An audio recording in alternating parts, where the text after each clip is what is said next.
Assalamualaikum warahmatullahi wabarakatuh. Waalaikumsalam Waalaikumsalam warahmatullahi wabarakatuh. warahmatullahi Oke, wabarakatuh. pagi semuanya, mari kita awali perkuliahan pagi ini dengan bacaan basmalah bersama. Bismillahirrahmanirrahim. Oke, hari ini kita kuliah online ya, teman-teman. Di dalam kelas ini ada Aisna, ada Siti, ya, Nurholiza, ada yang bareng-bareng. Mohon maaf, saya belum bisa masuk kelas ini. Mudah-mudahan minggu depan bisa masuk kelas ya. Oke, teman-teman yang berbahagia, hari ini seperti biasa kita lanjutkan dulu untuk bagaimana kita tahu inovasi terkait dengan bahan ajar sampai hari ini itu sudah sampai mana sih bahan ajar yang dikembangkan oleh para peneliti itu ya. Sehingga kita sebagai mahasiswa itu bisa mendapat inspirasi, mendapat ide untuk eh, melakukan inovasi. Apa sih yang bisa kita masuki ya terkait dengan inovasi pembelajaran. Apalagi mungkin terkait dengan skripsi misalnya, saya ingin mengembangkan bahan ajar yang punya karakteristik yang berbeda misalnya.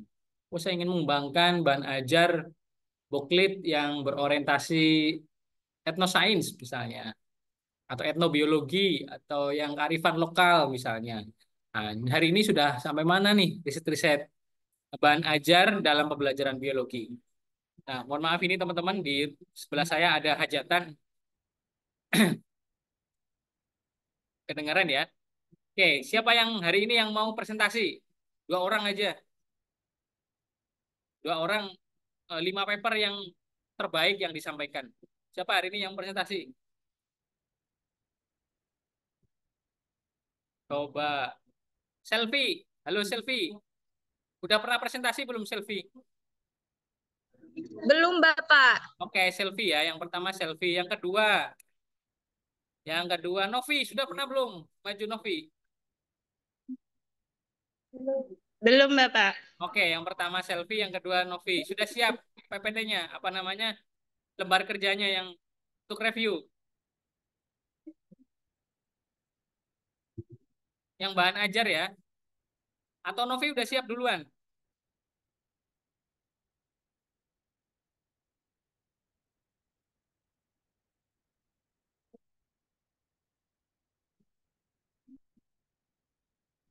Selfie bisa berapa menit nih menyiapkan bahan ajar? Menyiapkan tampilan.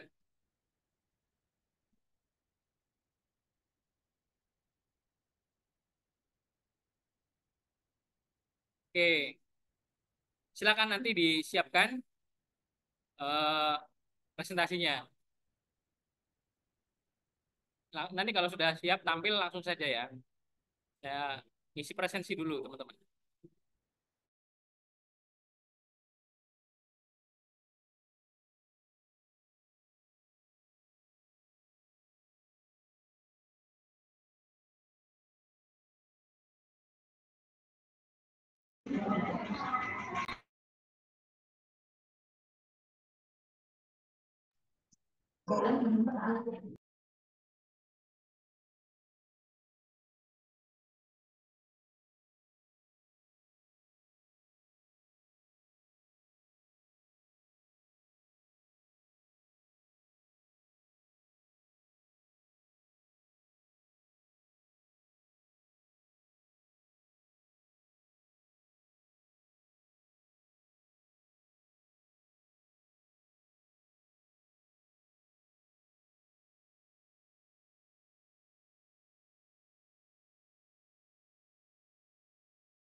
Oke, sudah siap? Halo Silvi. Sebentar Bapak lagi dicoba. Oke, boleh siapa saja yang menampilkan slide-nya.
Punten Bapak.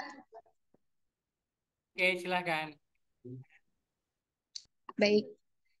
Yang pertama dari jurnal Handayani dan kawan-kawan, pengembangan LKPD IPA SMP berbasis etnosains terintegrasi culturally responsive transformative teaching atau CRTT dari Journal of Classroom Action Research volume 4 nomor 4 halaman 131 sampai 135. Hasil reviewnya, LKPD IPA berbasis etnosains terintegrasi culturally responsive transformative teaching ditetapkan karena era globalisasi telah membawa dampak lunturnya kebudayaan dan identitas budaya yang menyebabkan terkikisnya nilai-nilai nasionalisme pada generasi muda dan munculnya perilaku menyimpang, di mana hal ini terjadi karena kurangnya panduan pembelajaran yang berbasis budaya. Ketersediaan LKPD IPA berbasis budaya atau etnosains yang diintegrasikan dengan model pembelajaran CRTT menjadi solusi untuk mengatasi keterbatasan bahan ajar konvensional yang kurang melibatkan budaya lokal, sekaligus memperkuat karakter siswa melalui aktivitas konstekstual. Materi IPA dipilih karena pembelajaran IPA berkaitan dengan kehidupan sehari-hari, sehingga membuat peserta didik lebih memahami materi IPA. Selain itu, pembelajaran IPA memiliki potensi terhadap budaya lokal, di mana keberagaman budaya lokal di daerah Lombok Tengah seperti pengobatan tradisional sembek, kerajinan tenun, dan pembuatan gula aren berpotensi dijadikan sumber belajar IPA yang menarik dan dapat melatih sikap peserta didik terhadap pelestarian budaya mereka. Langkah-langkah pengembangan LKPD berbasis etnosains terintegrasi CRTT yaitu yang pertama ada tahap define atau pendefinisian, yaitu meliputi menganalisis kebutuhan guru dan peserta didik di SMPN 1 Pujut, serta mengidentifikasi budaya lokal Lombok Tengah yang relevan dengan materi IPA. Kemudian di tahap desain atau perancangan ini merancang format dan isi dari LKPD IPA itu sesuai dengan kebutuhan guru dan peserta didik, termasuk dalam pemilihan format, pemilihan konten budaya di Lombok Tengah, serta kemudahan untuk diakses. Selanjutnya ada tahap develop atau pengembangan, yaitu meliputi validasi LKPD oleh ahli untuk menilai kelayakan isi, penyajian, bahasa, tampilan, dan keterpaduan etnosains dengan CRTT, serta melakukan uji kepraktisan LKPD melalui angket respon guru dan siswa. Pemahaman konsep IPA dapat ditingkatkan melalui penggunaan LKPD IPA berbasis etnosains terintegrasi CRTT karena memuat aktivitas peserta didik yang terdapat dalam LKPD, seperti refleksi dan adanya artikel budaya, di mana pada akhir pembelajaran peserta didik diarahkan untuk menuliskan refleksi diri untuk mengetahui hambatan atau pencapaian pemahaman peserta didik terhadap materi yang dipelajari. Dan artikel budaya dalam LKPD berdampak pada sikap keingintahuan dan motivasi peserta didik tentang keterkaitan antara materi IPA. Selain itu, LKPD ini meliputi materi yang sesuai dengan tingkat berpikir peserta didik SMP dan memuat budaya Lombok Tengah yang dikaitkan dengan materi IPA, sehingga memudahkan peserta didik dalam memahami konsep IPA yang berpengaruh terhadap peningkatan hasil akademik peserta didik. Kebaruan dari penelitian ini terletak pada kombinasi model CRTT dengan etnosains dalam pengembangan LKPD IPA yang efektif dalam meningkatkan pemahaman siswa terhadap konsep IPA, di mana penelitian ini menggunakan budaya lokal Lombok Tengah sebagai sumber belajar IPA yang sebelumnya belum pernah dijadikan bahan ajar. Sehingga penelitian ini memberikan kontribusi nyata terhadap inovasi dalam pengembangan bahan ajar IPA yang lebih kontekstual dan relevan dengan kehidupan siswa. Kemudian ada jurnal dari Labib dan Puspitawati tahun 2018, validitas dan kepraktisan LKPD berbasis proyek untuk melatihkan keterampilan proses sains materi tumbuhan spermatopita kelas 10 SMA. Jurnal Berkala Ilmiah Pendidikan Biologi, volume 7, nomor 2, halaman 230 sampai 241. LKPD berbasis proyek dipilih karena dapat meningkatkan keterlibatan siswa dalam pembelajaran dan melatih keterampilan proses sains, di mana model pembelajaran berbasis proyek PJBL ini memungkinkan siswa secara aktif melakukan investigasi terhadap suatu topik. LKPD berbasis proyek dapat memenuhi tuntutan kurikulum dan keterampilan abad 21 dengan melibatkan kolaborasi, kreativitas, dan berpikir kritis. Materi spermatopita dipilih karena berdasarkan hasil penelitian pendahuluan, sebanyak 88% siswa menyatakan bahwa belum pernah melakukan kegiatan menerapkan prinsip klasifikasi tumbuhan sesuai dengan dan 55% siswa menyatakan jarang melakukan kegiatan menanya dan mengkomunikasikan dalam materi ini. Kemudian langkah-langkah pengembangan LKPD berbasis proyek yaitu mengacu pada model pengembangan PPE, Planning, Production, and Evaluation. Pada tahap planning ini terdiri dari analisis kurikulum, analisis materi, dan analisis siswa. Kemudian pada tahap production dilakukan perancangan awal LKPD berbasis proyek yang menghasilkan draft 1.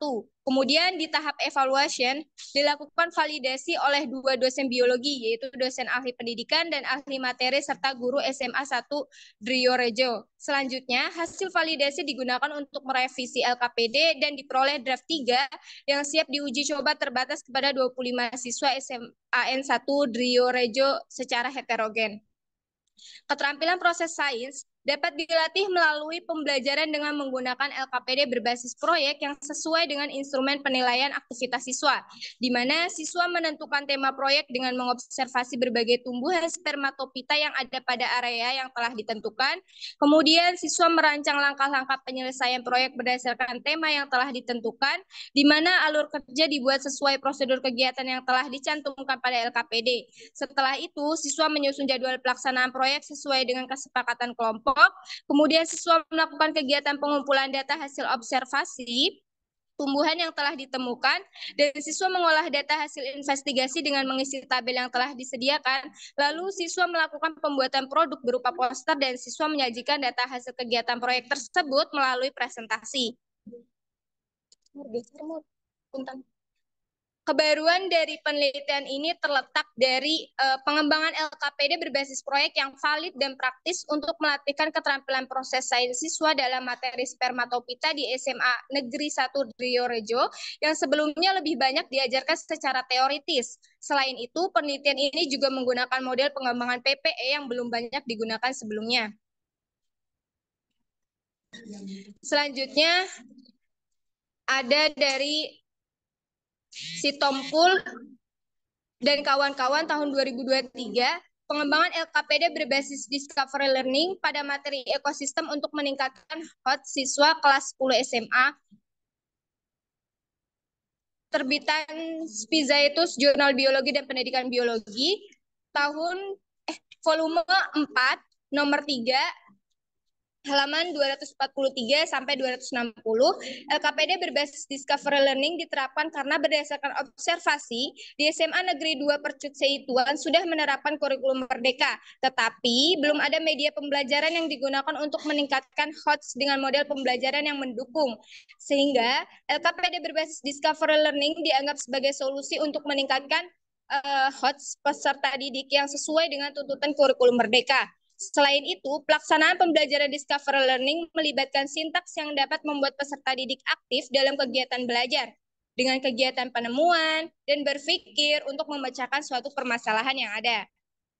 Materi ekosistem dipilih karena konsepnya bersifat kompleks dan konseptual, serta memiliki relevansi dengan isu-isu global yang memungkinkan siswa eksplorasi untuk pemecahan masalah. Langkah-langkah pengembangan LKPD berbasis Discovery Learning ini terdiri dari tahap define yang meliputi analisis awal dilakukan dengan kegiatan wawancara bebas dengan guru biologi terkait. Kemudian ada analisis peserta didik, yaitu memberikan pretest untuk mengetahui tingkat hot siswa.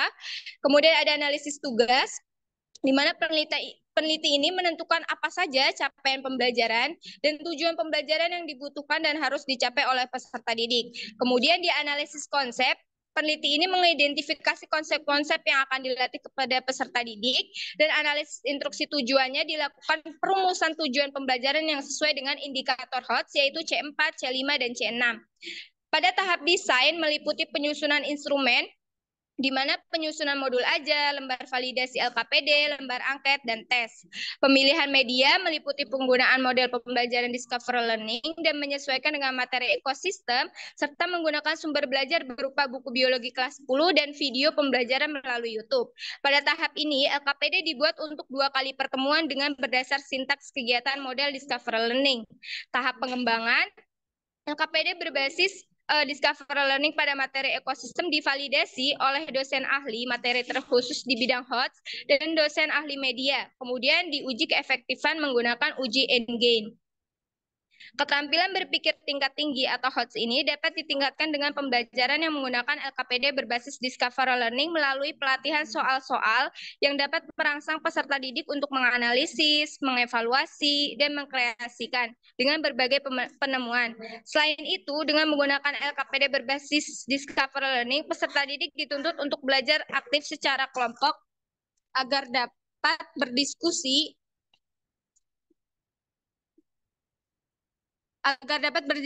dalam memecahkan suatu persoalan, sehingga tercipta suasana belajar yang melibatkan keaktifan peserta didik ketika pembelajaran berlangsung. Kemudian kebaruan dari penelitian ini terletak pada pengembangan LKPD berbasis Discovery Learning yang berfokus pada peningkatan HOTS dalam kurikulum Merdeka, terutama materi ekosistem di kelas 10 SMA Negeri 2 Percut Seituan yang belum pernah dilakukan dalam pelaksanaan penelitian sebelumnya, di mana penelitian sebelumnya lebih banyak menggunakan model seperti PBL atau Learning Cycle 5A. Discovery Learning yang diintegrasikan dengan aktivitas kelompok dan tugas analisis, evaluasi, dan kreasi ini mendorong siswa aktif berpikir kritis dan kolaboratif. Tentunya hal ini berbeda dari LKPD konvensional yang cenderung berfokus pada hafalan. Dengan demikian, penelitian ini memberikan referensi bagi guru dalam pengembangan media pembelajaran berbasis HOTS yang relevan dengan tuntutan kurikulum terbaru dan kebutuhan siswa SMA. Baik, sekian Pak dari saya. Baik, terima kasih. Setelah ini siapa tadi? Silvi, terus jadi saya lupa. Ya, silakan. Presenter yang kedua, silakan bisa langsung ditampilkan. Baik, Bapak. Sebentar, Bapak.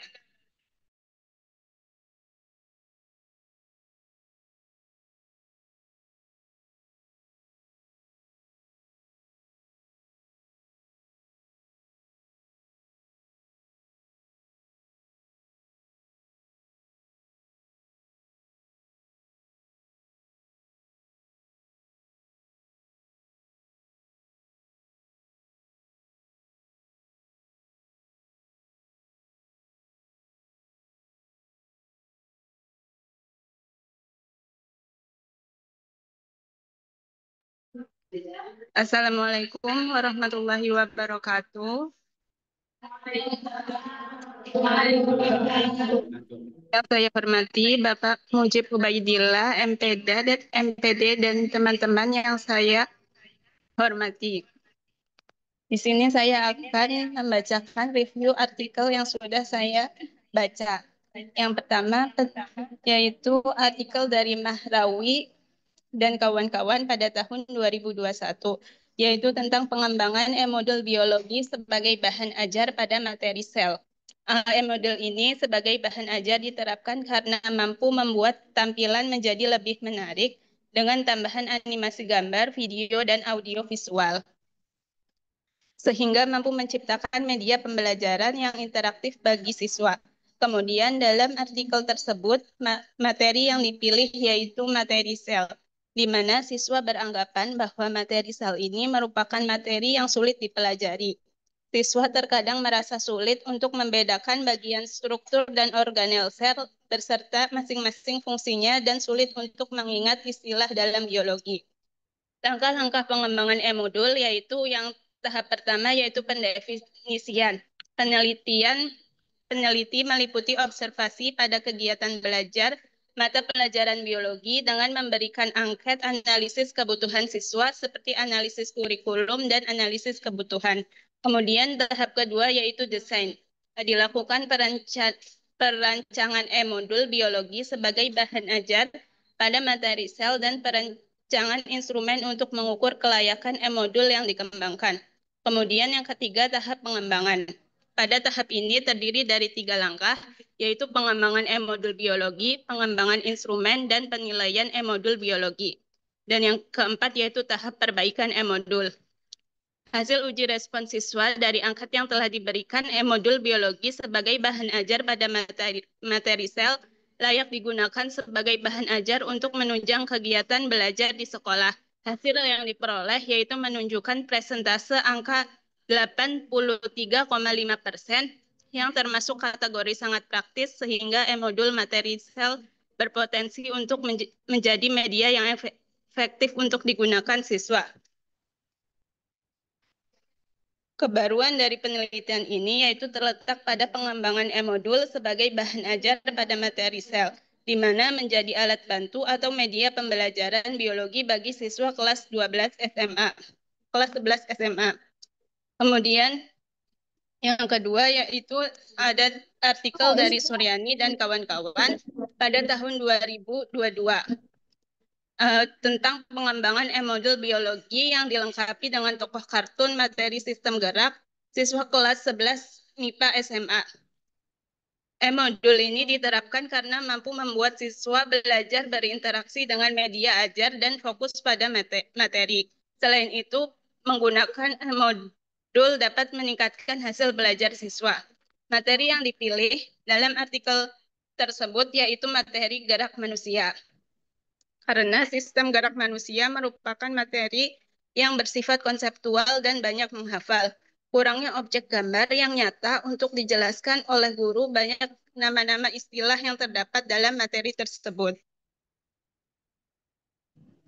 Langkah-langkah dalam pengembangan e-modul yaitu yang pertama tahap analisis. Kegiatan dalam menganalisis kebutuhan siswa dalam kurikulum. Kemudian tahap yang kedua yaitu tahap desain dengan merancang e-modul menggunakan aplikasi AnyFlip.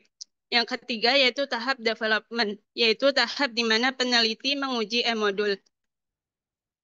Pengembangan e-modul yang disajikan dapat membantu dalam pembelajaran.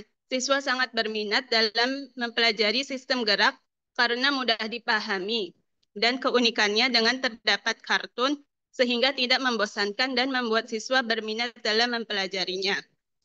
Kebaruan dari penelitian ini yaitu pengembangan e-modul yang dilengkapi dengan tokoh kartun, di mana dengan adanya tokoh kartun ini tidak membosankan jika dipelajari secara berulang-ulang. Selain itu, penggunaan media berbasis kartun sangat efektif. Kemudian, yang ketiga, dari Budianto dan kawan-kawan pada tahun 2021 tentang pengembangan bahan ajar biologi materi ruang lingkup biologi dengan model pembelajaran flipped classroom pada kelas 10 SMAN 5 Palopo.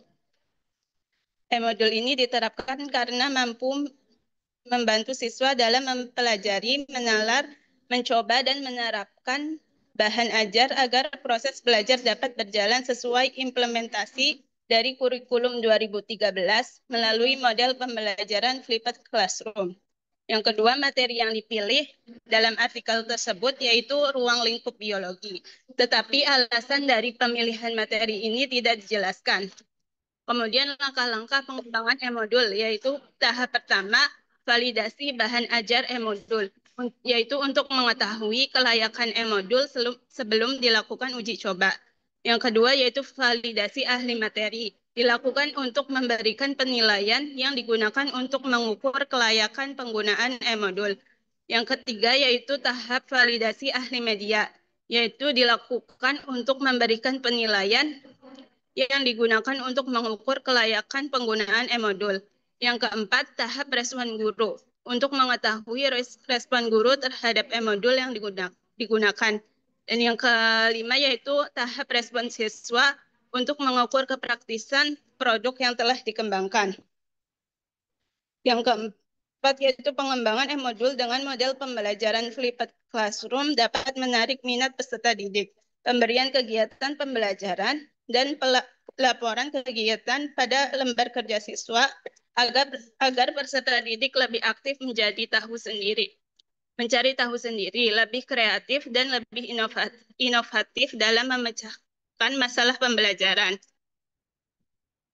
Kebaruan dari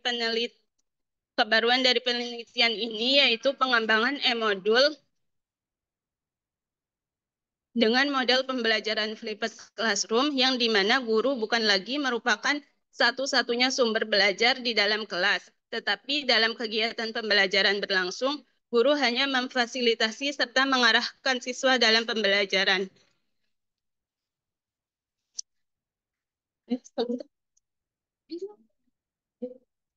Sekian dari saya, kurang lebihnya mohon maaf. Wassalamualaikum warahmatullahi wabarakatuh. Waalaikumsalam warahmatullahi wabarakatuh.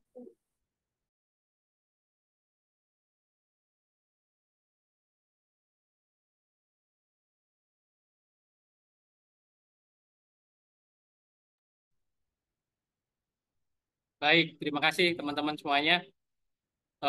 Coba ke atas, Novi.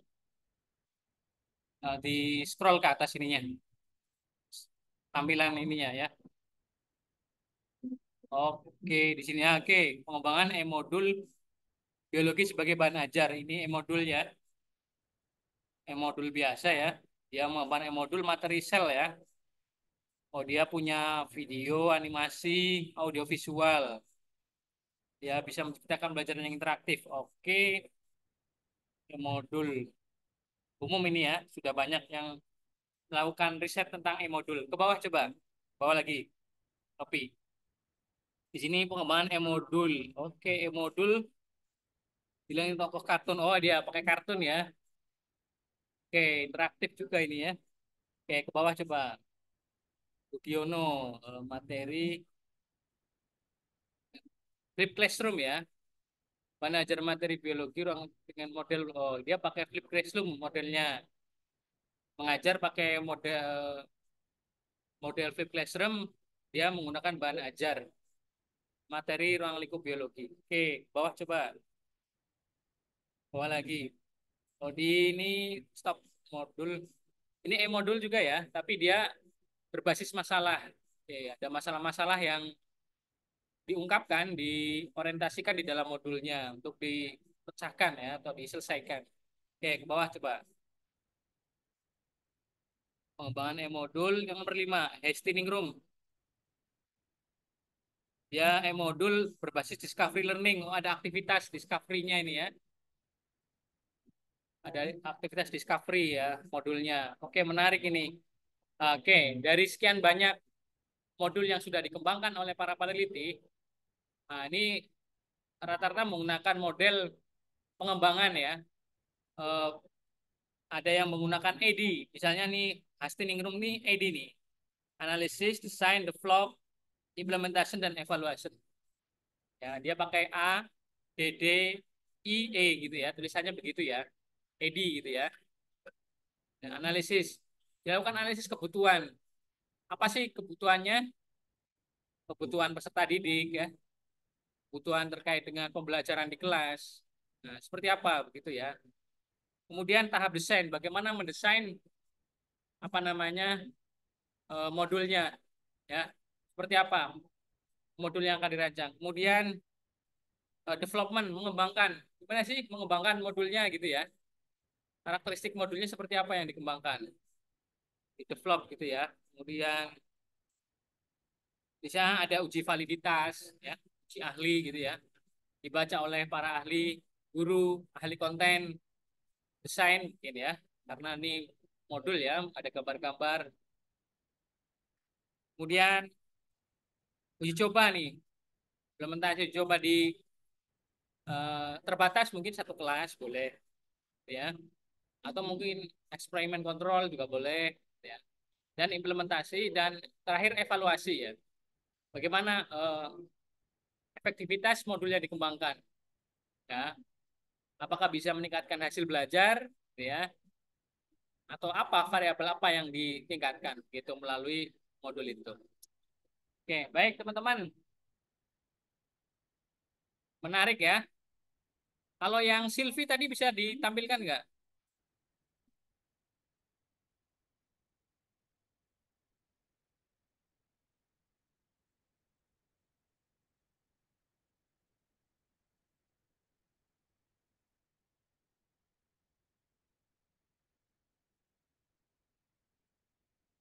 KPD IPA berbasis etnosains. Nah, ini menarik nih.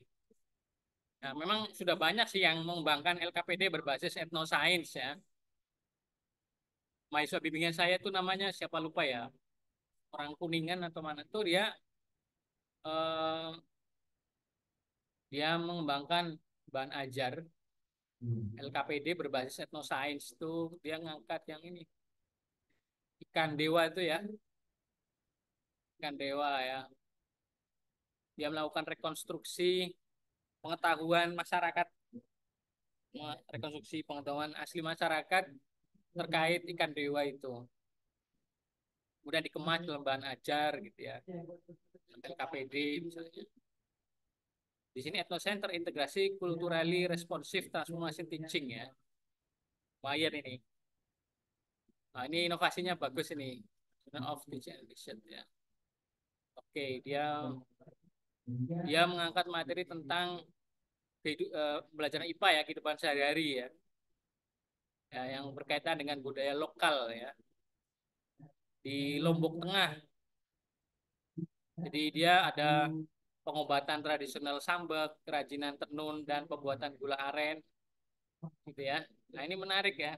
Jadi dia mengemas kearifan lokal di Lombok itu menjadi bahan ajar yang menarik gitu ya. Oke, baik. Mungkin pembelajaran hari ini cukup ya, teman-teman. Nanti kita sambung lagi pertemuan selanjutnya. Teman-teman, minggu depan itu berarti apa? Tentang asesmen ya? Kalau nggak salah ya. Ya, kalau nggak salah literatur review, inovasi belajar tentang asesmen pembelajaran ya. Asesmen pembelajaran biologi. Nanti teman-teman silakan kerjakan seperti biasanya.